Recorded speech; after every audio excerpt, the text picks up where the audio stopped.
All right, so I'm going to start the recording and then everybody will catch up when they can. So, just a reminder on the assignment. So, the assignment was due last week and we stopped at chapter 4. So, now we're continuing on with chapter 5, and that's simply putting the demand and the supply curve together, right? So, in chapter 4, what we looked at is demand kind of in isolation and then supply in isolation, and demand being from the perspective of the consumer that demand goods and services. And then obviously supply would be on the perspective of the producer. So they looking at, are they able to supply goods and services to us at every given price level? Whereas from a demand perspective, we're saying the people must be willing and able to physically demand these goods and services.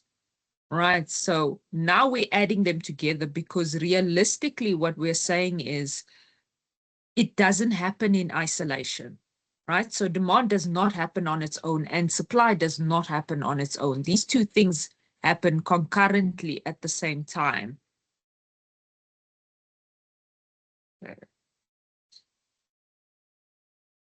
Okay. So if we're looking at it now, I said to you, we're going to do the, sorry, I'm just admitting people as we, can everybody see my screen? Is it still sharing? Just want to make sure. Seems like it. Okay, great. Okay, so we're going to look at the changes in demand, and then we're going to run through that very, very quickly, because remember the changes in demand would be your income, right? So as consumers, again, no income equals not willing and able. You have to be able to physically purchase said goods or services, okay? Then we have your taste and your preference. Obviously, as consumers, we have a lot of taste and preference, myself included, right? I said, I prefer Samsung. Apple's not, it's not up my alley. So it doesn't matter if the Apple products are any cheaper. Really not going to change anything in my life because I have a preference towards Samsung products. Okay. So that's our taste and our preference. Then when we're looking at expected future prices, that's a big one when it comes to demand, but it also happens in supply where we're looking at, okay, should the petrol price increase, for example, say it increases the first Wednesday of every month, as we all know, okay? If the petrol price is expected to increase in April, which it is expected to do quite drastically, apparently, what will consumers' behavior be today? Okay, so instinctively, we will then try and adapt our behavior according to what we expect is going to happen. So if we already know the petrol price is going to increase, today, what is going to happen to our demand? And that same perspective then also applies to supply, because from a business's perspective, and they have generators they need to run and all of that, they then also have to take into account, okay, if we expect that something is going to become more expensive, are we going to adapt our business to cater for this additional expense? Yes or no? Okay. And then obviously changes in supply. There we look at how many firms is in the market. What else do we think about? Oh, the price of your inputs, so your factors of production, the cost of your factors of production, because if the cost of your factors of production goes up, what happens? We then have to adapt our supply because we can't afford to supply as much as we initially wanted.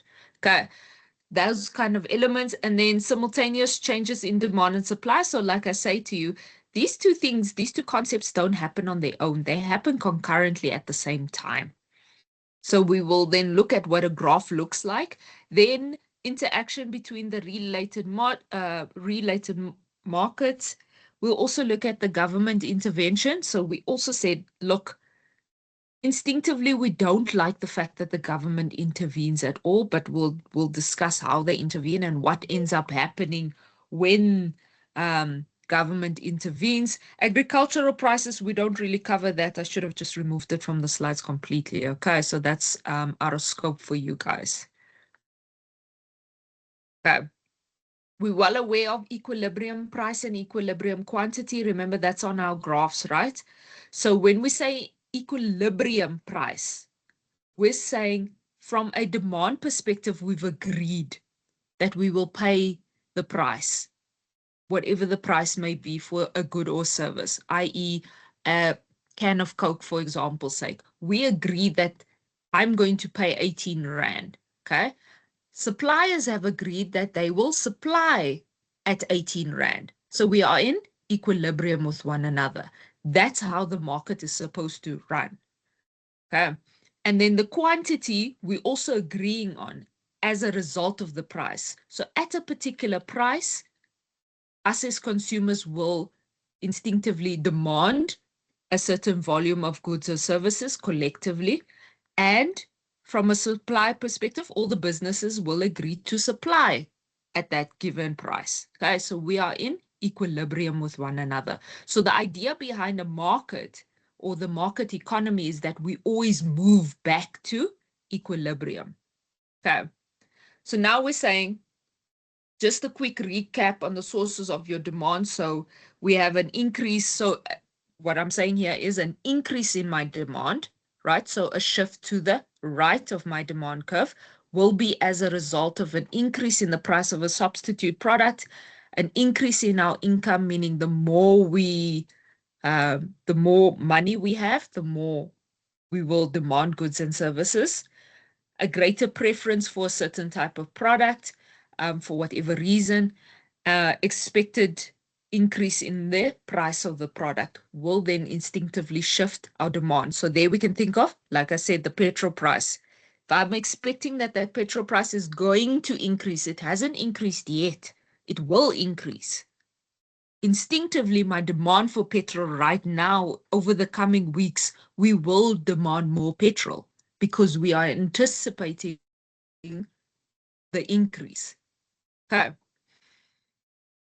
So that's an increase in demand. Then obviously a decrease in our demand, meaning a shift to the left of our demand curve, is the opposite.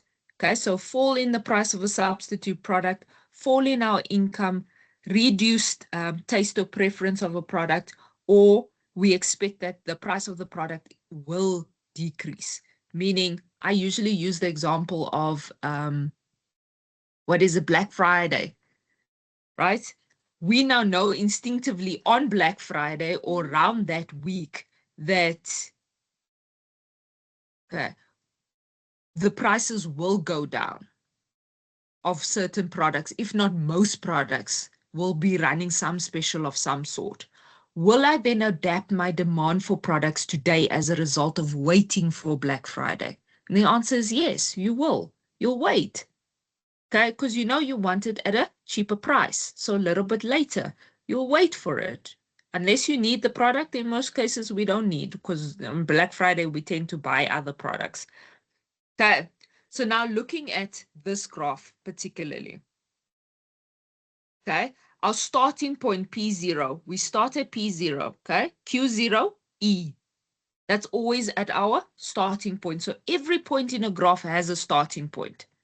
And you need to also, when you explain the graph to me, tell me where you started on this curve before you start anything else, right? Then we're saying, what could have caused the shift to the right? For example's sake, an increase in our income, right? An increase in our income means that we now have more money, therefore we will demand more goods and services. That will shift our demand to the right. Because now we are adding in the supply curve, because remember it's demand and supply together. What then happens in terms of from the perspective of the supplier, meaning the producer of this good? Okay, so let's use Coke as an example, right? For whatever reason, we have more income, so now we're demanding more Coca-Cola. Great. Now Coke sees that, oh, there's an increase in our demand. People are demanding more. Now, from a supply perspective, they want to take advantage of that. Okay, so when they then take advantage of the increase in demand, they will push up the price. So that's why there we have it. If we're moving along our supply curve, they will try and take advantage of this increase in demand, therefore pushing up the price. And from a supply perspective, because the prices increase, remember, supply has a positive relationship between price and quantity supplied. Okay, they will then push up their supply of products as well, because now they are pushing up the price. So it's a positive relationship, right? So previously what we looked at was, if I didn't put a supply curve there, and I just said there's an increase in demand, we then used to say, but the price didn't change, because we're looking at demand in isolation. But when we add in the supply curve, then we're saying, okay, any business will try and take advantage of an increase in demand for their products. If you want the product, you're going to have to pay more for that product. Okay? Hence the increase in the price. And because supply has a positive relationship, increase in price equals increase in quantity supplied. Thus the increase in quantity supplied. Okay. Just also remember, when you download the slides, this www, if you click on it, you obviously need internet connection, but if you click on it, it will show you how the graph gets drawn, okay, in the different steps, rather than me having a million slides. Okay, then the opposite can also be the case. So for example's sake, if we have now a decrease in my income, meaning I took a pay cut, whatever the case may be, I lost a portion of my income, not my entire income, just some of my income, I will then demand less products. We instinctively, as a economy, we will demand less products. If we demanding less, businesses have to react to that. Okay, then they will push the price down. And by pushing the price down, they can afford to supply less. Hence, quantity supplied has also decreased. Okay. If we're looking at it from the perspective of now supply, so what would cause our supply curve to shift to the right? They were saying it's a fall in the price of alternative products or a rise in the price of joint products. They were talking about substitutes and complements. Okay. A reduction in the price of any of our factors of production, meaning there's a decrease in the cost of production. So either your labor's gotten cheaper for whatever reason, okay, your rent went down, machinery, the cost of running your machines went down. Something in your factors of production or your cost of production has decreased. Thus, you can afford to now supply more products. It's not costing you as much, okay? Or an improvement in productivity. So somebody, one of your employees suddenly woke up and now they are just working and they double the output.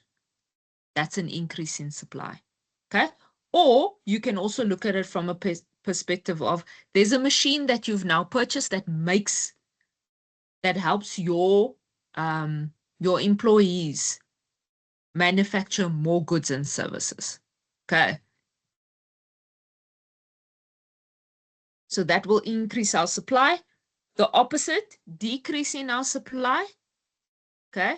So that's a shift to the left of our supply curve, an increase in the price of alternative products or fall in the price of the joint products, an increase in the price of any of the factors of production, or an increase in the cost of your production, or deterioration of productivity, something happened in your workforce. That can also happen. Or if, for example's sake, you have a machine, that machine now needs to be serviced for whatever reason, that's obviously going to force your employees not to work. Therefore, productivity will decrease, your supply will decrease.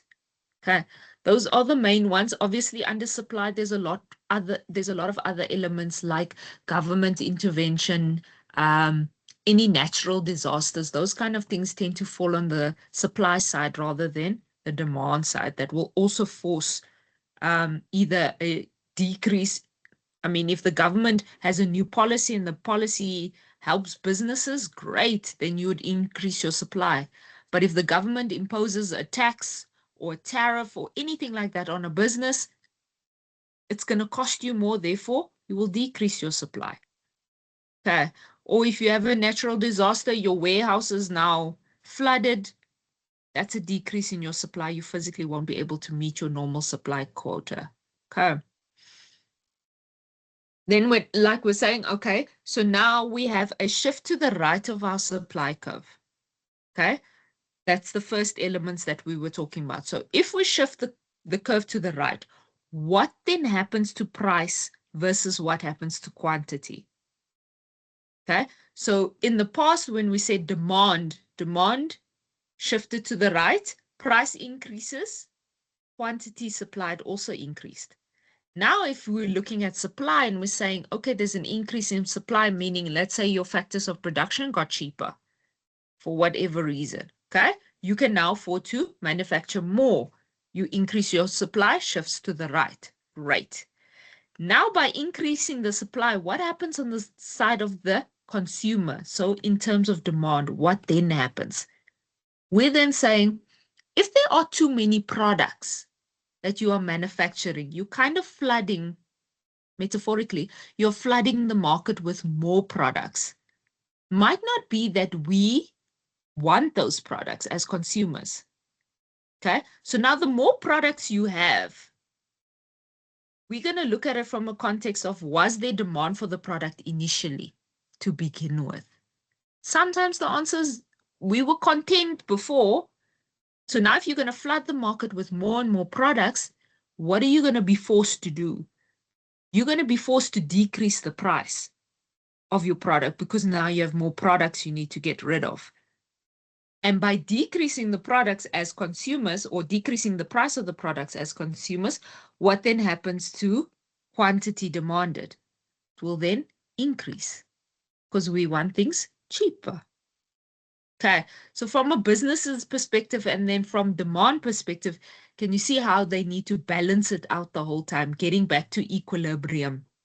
Okay, otherwise you're just going to sit with a whole lot of products at a very high price that nobody wants. You will be forced at some point to decrease your price. Okay, then the opposite can be the effect. Okay, so if, for example, say the petrol price does go up and it also affects businesses at the end of the day, so their factors of production could have increased as a result, meaning you will then, as a business, if it's costing you more to manufacture these goods and services, you will manufacture less because realistically, especially in South Africa, you cannot just push the increase on increase of the price of your product onto consumers. Consumers are very price conscious at the moment, especially because of tough financial times. You don't know what people are dealing with. So you try by all means not to increase the price of your product. Okay? You try to absorb it as much as possible, but sometimes you really can't. And as a business, you have to increase the price, but you're also going to look at what are your other competitors doing. Okay, it's not a deciding factor, but yes, you do factor it in. So if supply, the cost of producing this product has now become more expensive, your supply curve shifts to the left. There are less products available, okay, in the market. Great. Now, what then happens in relation to demand? If there are less products available as consumers, I don't know why it is like this, but suddenly when we see something is out of stock, we're very intrigued by that. I don't know why, but it's what happens. And then when we get intrigued, we try to look for the product. Suddenly we want the product. Now, from a supply perspective, because I'm supplying less, there's less products in the market, the demand tends to increase. Okay, so then we're like, okay, if there's a demand now, I can push my price up. But also by pushing my price up, what then happens in terms of quantity demanded? I'm going to demand less. Okay, or you can look at it from a different perspective where we're saying, because now I'm supplying less, okay, less in terms of the product, I can manufacture less, can afford to supply less of this product. My supply curve will shift to the left. Great.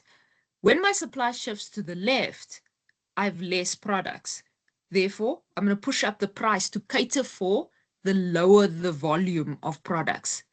And because you have now pushed up the price, from a consumer's perspective, we're going to demand less.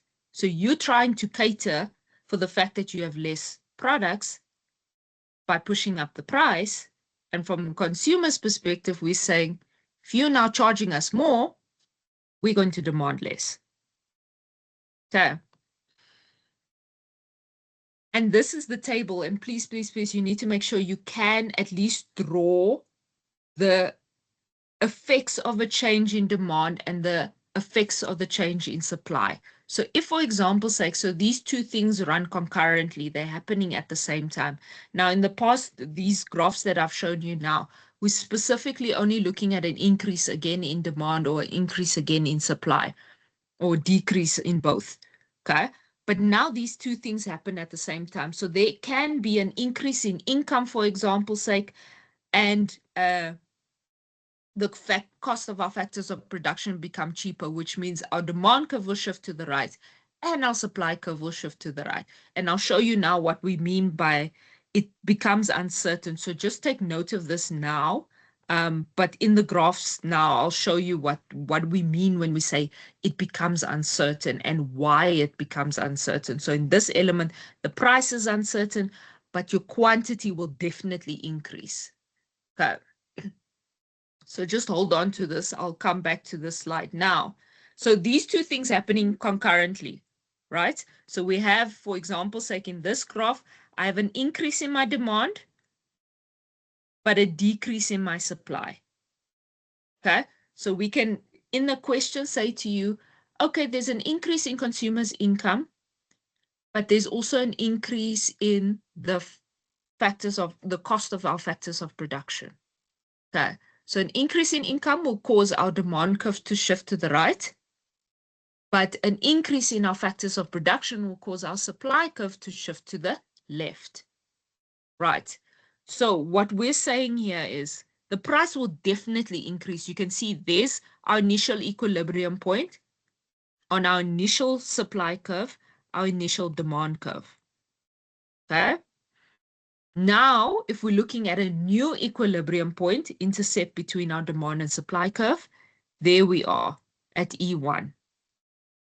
So the quantity, what is going to happen to quantity is what becomes the uncertain factor. But we know that price will definitely increase.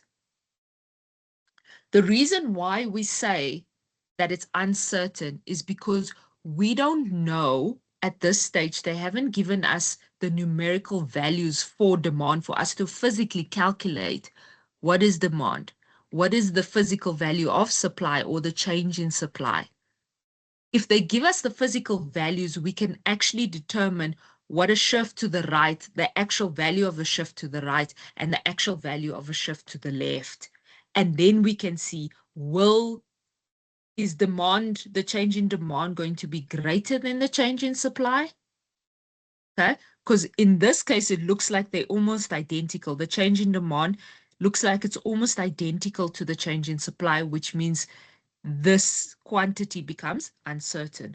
But if the change in demand is greater than the change in supply, then what happens? So let's say, for example's sake, our curves now moves out even more.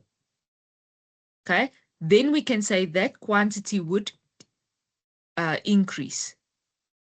Okay, but if the opposite is the effect and supply is greater than demand, quantity will decrease.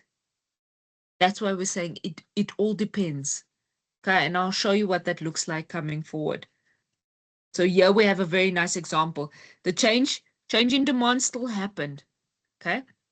But the change in supply was greater than the change in demand. And as a result, quantity has decreased. The price still increased. That didn't change. Price will remain as an increase, regardless of whether the change in demand is greater than the change in supply or vice versa. Okay, but in this context, the change in supply is greater than the change in demand. Therefore, my quantity has decreased. Now look at this graph. This one now shows us that, okay, supply, the change in supply was small compared to the change in demand. Now what happened to quantity? Now quantity has increased. Okay, price still remained increased. That's not going to change. But now my quantity is smaller, or the change in my quantity is smaller than the change in my price, definitely, but my quantity has increased. Whereas in the previous slide, we showed you that if supply is greater than demand, quantity will decrease. But if demand is bigger than, the change in demand is greater than the change in supply, then quantity will increase. Okay. And that's what we're talking about here. Okay. So we still have the two products. Here we have fish and we have meat. The change in demand versus the change in demand in the two. So the one is saying a decrease in demand, the other one is saying an increase in demand for the products. Okay. So now if we're looking at interaction in the markets between tires and motor vehicles, the one is on the side of supply, so there's a decrease in supply. The other one is on the side of demand. Okay. It's just for you to have an idea. So now we get to the part where we're saying, great, now the government intervenes, because remember, we have a mixed economy. So what are we taking from the command system is when the government decides to intervene. And the government can intervene in these 4 areas, okay? They can set a price ceiling. They can set a price floor. They can subsidize some products, or they can tax, meaning they can tax certain products, which they do heavily at the moment. Okay, so what I tell the students is, think of it in the context of the room that you are currently in. If the government sets a price ceiling, you can't go higher than the ceiling. But if the government sets a price floor, can you come up? You can. Okay, but a price ceiling, you can't go higher, you can only come down. Okay, so that's how I explain it. Then obviously taxing. So taxing is obviously a source of revenue for the government. So they instinctively tax certain products to help the lower income market. Okay, or they tax us for our bad choices, i.e. the sugar tax, your cigarettes, your alcohol. Okay, obviously those are sin taxes, but taxes nonetheless. Or they choose to subsidize certain products. By subsidizing, what they're saying is the government will pay a portion of the production cost to businesses. Okay, so they subsidize certain markets to help. The biggest one that they did was the COVID-19 vaccine. So when we went through COVID, not one consumer paid for that vaccine. Okay, the government subsidized everything for us. Now, logically, they don't always subsidize the entire cost, but they can.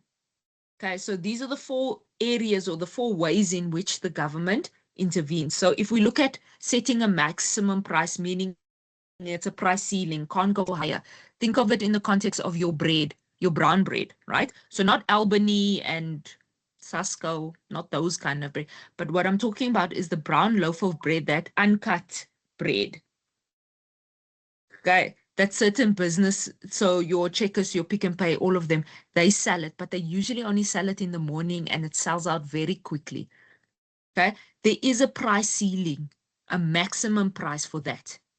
And I think it's about 10 or 12 Rand. I can't remember now the exact price. So the government has set a price ceiling, meaning your Checkers, your Pick n Pay, your ShopRite, they cannot charge more than, I'm going to use 10 Rand as an example.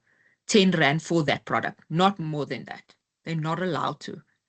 But now from a business's perspective, if you can't push up the price, can you then supply more?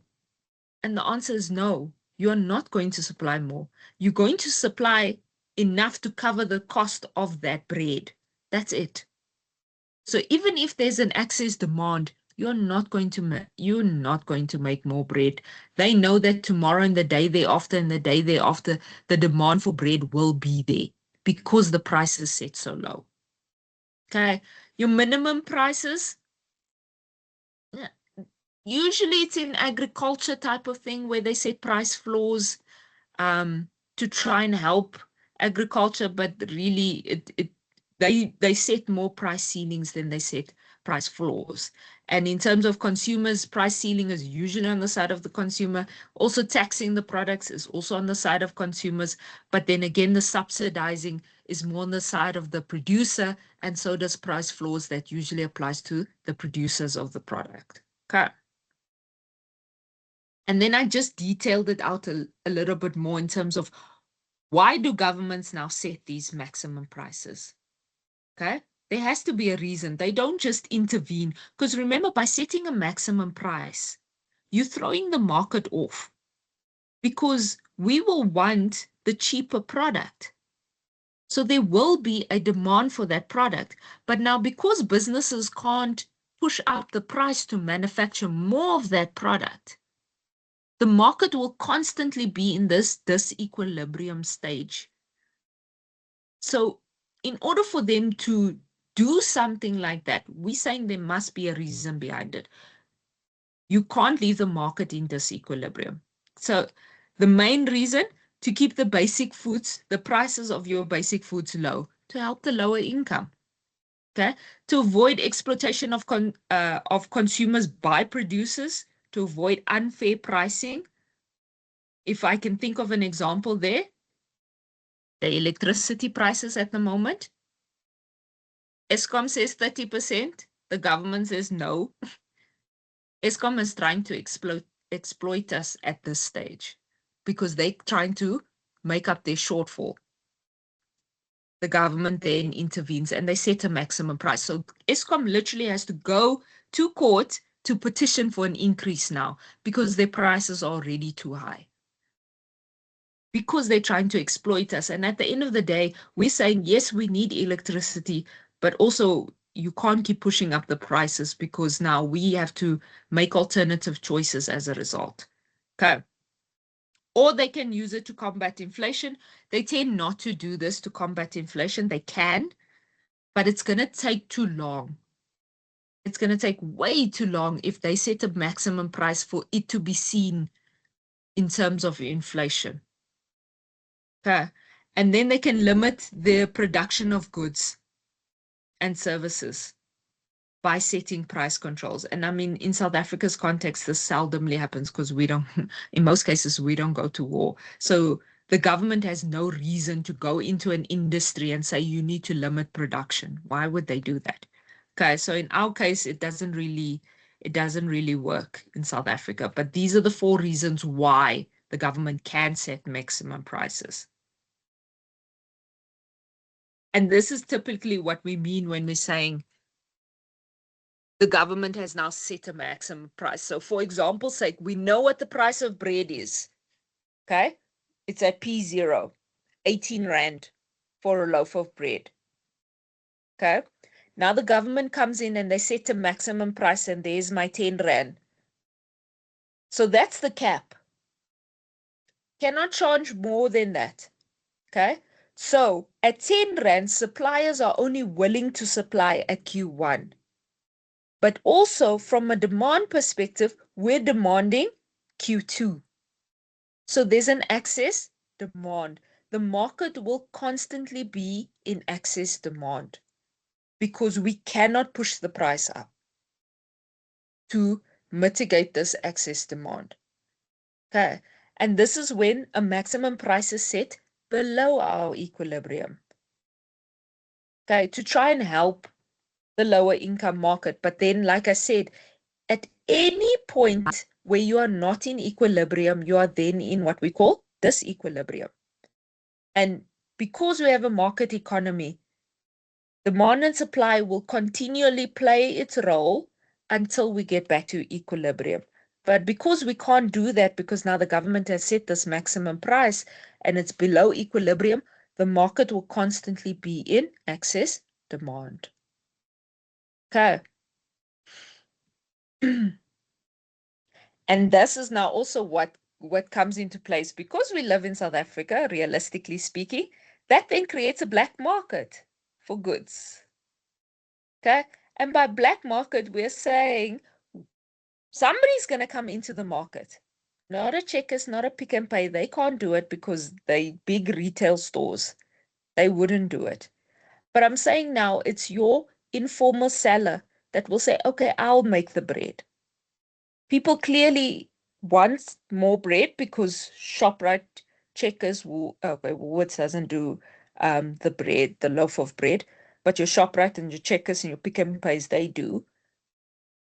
If they're not willing to meet this excess demand, I'll just bake it myself. But by baking it myself, you can understand that if you are supplying products, especially food products, they have to meet a certain standard, kitchen standard, all of those things. That's not happening because you decided you're going to make it in your own kitchen. That's a black market product. Okay, because you're not going to follow the correct channels in order to do that. Okay, so somebody somehow will look at this market and say, right, there's a gap. I'm going to take advantage of that gap to make sure that we don't have this excess demand anymore. Okay, so it prevents you already, because there's a price ceiling below equilibrium, prevents us from increasing our price, therefore stimulating an incentive for people to try and resell the good or service. And 10 to 1, they're not going to sell it at 10 Rand. They're going to sell it at higher than 10 Rand. So maybe they'll sell it at 12 Rand or 15 Rand, as long as they are below the equilibrium price. But they will still sell it at a higher price than what the government initially said. Okay. Now here we're looking at, and we didn't cover it at length, so I'll do a quick, very quick video on producer and consumer surplus, and that's based on the previous chapter. Okay, a quick one, because if I explain it now, it's really not going to make sense to you guys. So I'll do a quick just tutorial on the producer surplus and consumer surplus, and then I'll tie the welfare cost into that. You guys do not need to know it in detail. Even for the exam, they touch on it slightly, but not a lot. That's going to constitute more than, if I say 2 marks, I'll be very surprised if it's more than 2 marks that they even cover. So I'll just do this in a short video. Okay. Now, this is now the opposite. So if you're setting a maximum price below equilibrium, you cannot go up. But now what happens if we set a minimum price and it's above equilibrium? Okay, you are then in a constant state of surplus, meaning excess supply. The market cannot come down because it's at its minimum price. Can't come down, or a price floor. You can't go lower than the floor. You can only go up. So that will set the market into excess supply. You cannot take advantage of that. And again, black market will then exist. Okay? Because then what's going to happen? Somebody's going to decide, oh, no. If I push down, if I make it myself, if I utilize this gap in the market myself, but I sell it at a cheaper price, consumers will obviously buy it. Okay. And then there are other reasons for why the government intervenes. Okay, the main 4 stipulated as is, but there are other ways in which the government can also intervene. Okay, and these are like extreme cases where the government intervenes. Half the time, I can tell you now, it doesn't even happen in South Africa because our government has bigger problems. But the government can purchase the surplus. So there, if they set that price floor above equilibrium, and now we're sitting with a market that has fluctuated with products, the government can buy that and then they can export it if they want to. Okay, but that's again going to be at their own cost. Or they can put a quota in place for businesses that are making it to say you are only allowed to make a certain number of products so that we can meet the demand. Again, they tend not to do that. They can then instruct producers to destroy it. They will definitely not do that. Okay, they'll never tell businesses destroy your product, because by destroying your product, you're losing revenue. Okay, the only time they tend to do that is with food.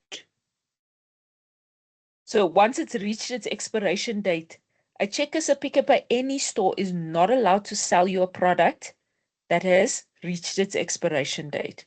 They must destroy it. Okay, but other products, not so much.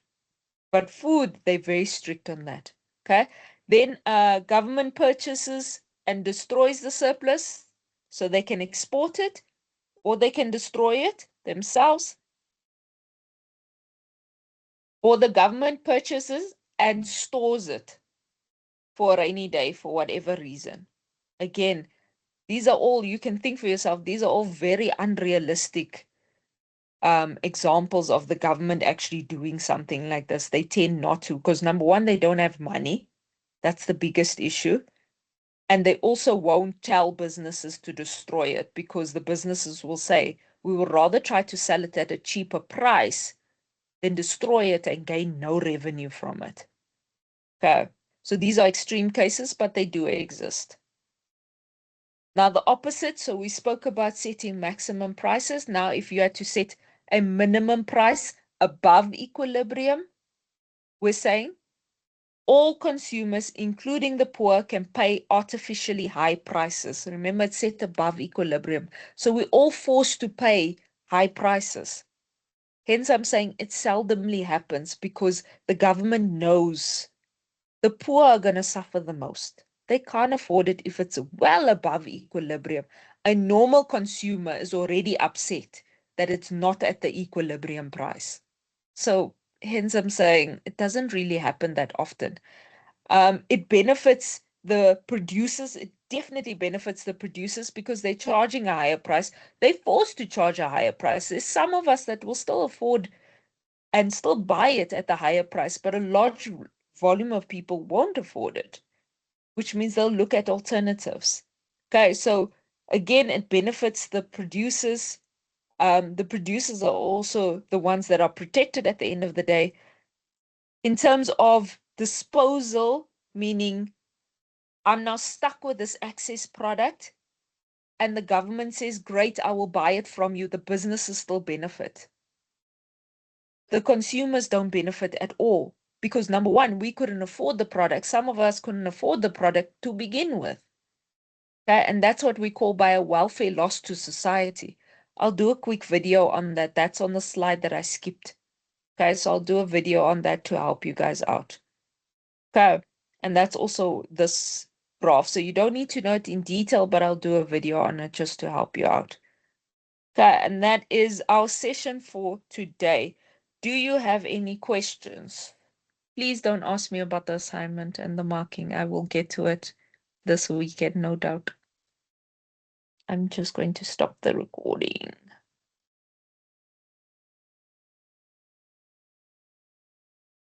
Okay, are we good?